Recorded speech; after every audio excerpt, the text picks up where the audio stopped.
कम भजा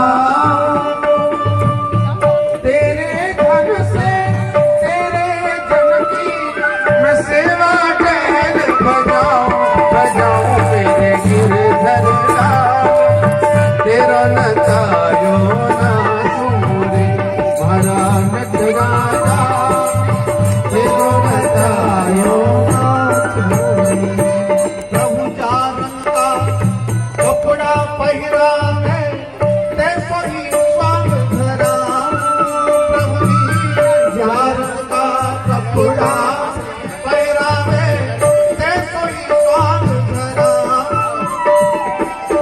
जैसा बोल बुलावे मुख से ऐसा ही बोल सुनाऊं मेरे सिद्ध राजा तेरे नचायो ना सुरे तेरे गिरधर लाल हर नचायो ना प्रभु भूखा सूखा जो कुछ देवे तेरा ही भोग लगा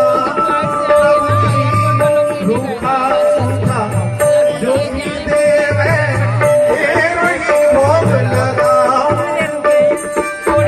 हीर बरसिया छाछ रावड़ी मैं सवन प्रेम सौंपा मोरे पाँव गिरधर लाल तेरा नचायो ना हरा नचराजा तेरा नचायो ना मेरे गिरधर लाल हरा नचायो ना बहुत बड़ा पद है। नरसिंह कहते हैं जो तू आसन मार बिठावे तो बोलो ना हिलाऊं इसको बोलना पड़ेगा। और कोस हजार पकड़ ले जावे तो दौड़ो दौड़ा इसको हटाना जो तू तन को रोग लगावे तो ओढ़ सौर सो जाऊं बीच में करना। और जो तू काल रूप बने आवे तो लपक गोद में आऊं। वृद्धावस्था में होता क्या है बच्चे बात नहीं मानते कहा नहीं मानते तो मन में बड़ा कष्ट होता है बड़ी पीड़ा होती है फोटो वाला लेकिन नरसिंह कहते कि घर के प्राणी कहो न माने तो मन मन खुशी मनाओ और संग लागा अच्छी बनेगी। संतन के संग होए पूर्ण कमाई संतन के संग होए पूर्ण कमाई श्री राम चरण अनुराग रे अच्छी बनेगी। संतन के संग लागे अच्छी बनेगी। तारा बेटा गोगाराम दूंगा साधु ऐसा हम 4 धाम की यात्रा के लिए निकले हाँ हाँ अच्छा हाँ हम जो कह रहे वो 3 धाम की यात्रा हो चुकी है द्वारका धाम की यात्रा शेष है किसी से पूछो ये कौन सा नगर है ये कौन सा नगर है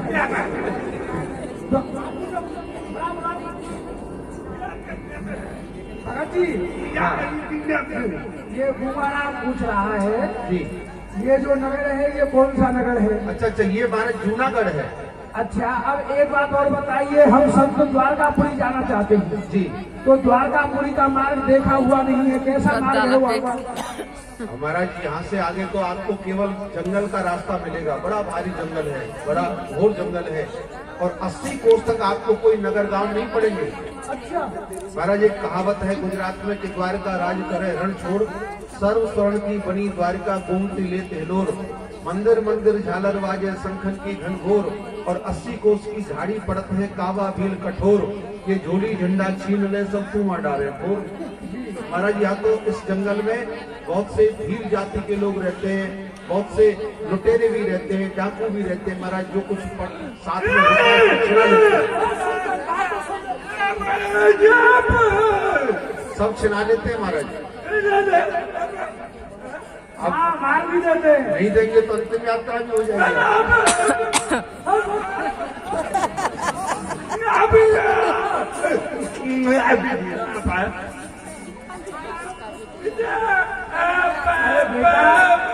घबरा क्यों रहा है इतनी जल्दी क्यों डर रहा है? हमारे पीछे रोने वाला ही कौन है? इतनी जल्दी क्यों डर रहा है? संतों के लिए कोई कठिनाई नहीं है महाराज। संतों पे भला क्या है, वो तो हरि गुण गाते हुए चले जाएंगे। हमारे पास में कुछ धन है। अच्छा, हमको द्वारका में जाकर के भंडारा करना है, तो हम चाहते हैं कि कोई नगर सेठ हो जिसका हुंडी पर्चे का काम द्वारकापुरी में चलता हो, उसके पास में हम अपना ये धन जमा कर देंगे, पर्चा बनवा लेंगे हुंडी का। तो कोई ऐसा नगर सेठ आप हमें बताइए। महाराज ये इतना बड़ा नगर है कि इस नगर में बहुत धनी लोग हैं, जगह जगह उनकी हुंडी पर्चे भी चलते हैं।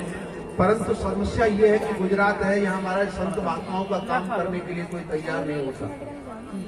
परंतु हाँ एक भक्त हैं जो संतों में बड़ी श्रद्धा रखते हैं, भक्त नरसिंह मेहता। वही उतनी सर्दी में वहाँ खुले में अगर आप जाके जाएंगे तो वो सब काम आपका करेंगे।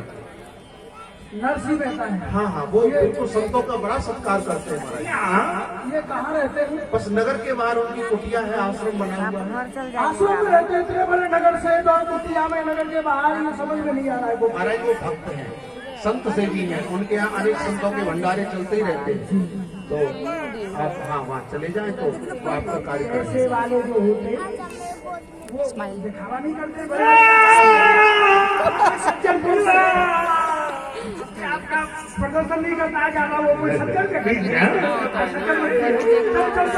कागाते तो ही हंसा बनावे, कागाते तो ही हंसा बनावे, भूल जाएंगे तेरे दामरे, तेरी अच्छी बनेगी संतन के संग नागरे, तेरी अच्छी बनेगी।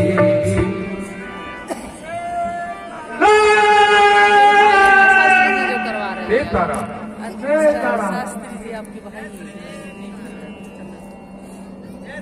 तो डेली रहना है। सही है, मामू का गाँव से आए हुए जय श्री कृष्ण। भगत जी और भी लोग सारे हमको नरसिंह जी से मिलना है। एक नरसिंह जी, नरसिंह तो दास का ही नाम है।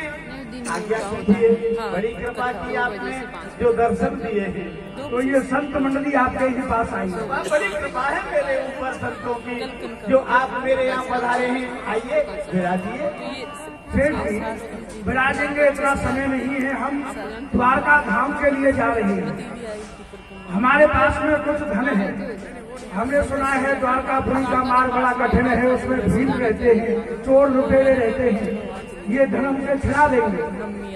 तो हम चाहते हैं ये धन आप हमारा जमा कर दीजिए और हुंडी का पर्चा बना करके हमें दे दीजिए, क्योंकि आपका तो हुंडी पर्चे का काम द्वारकापुरी में भी चलता है। तो ये धन, ये सेवा है संतों की।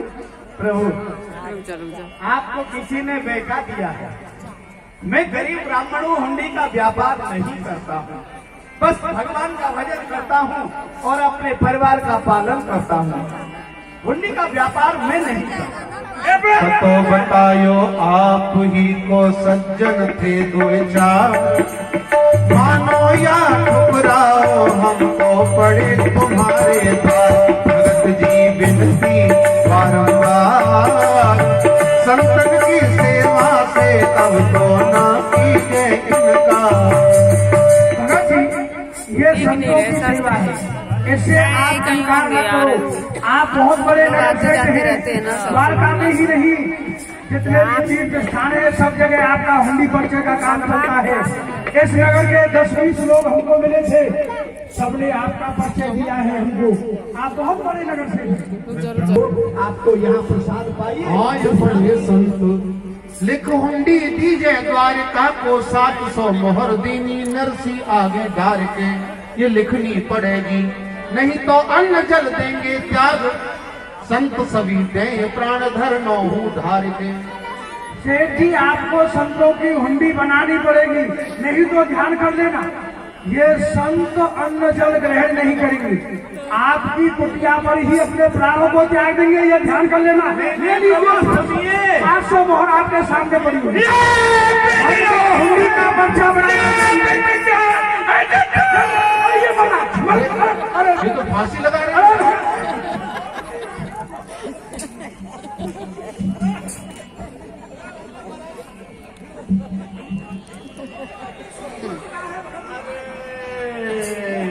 जाएगी। ये बेचारा मर जाएगा। आप कहाँ से लाए हो इनको? अरे ऐसे ये कई बार मर चुका है। अच्छा, ये सब प्रोग्राम ऐसे ही मरता है? जी मर ही जाएगा। ये तो पहला ही है। बचाइए इसको, बचाइए। नरसी चकित इन्हें कौन बहकाई दियो,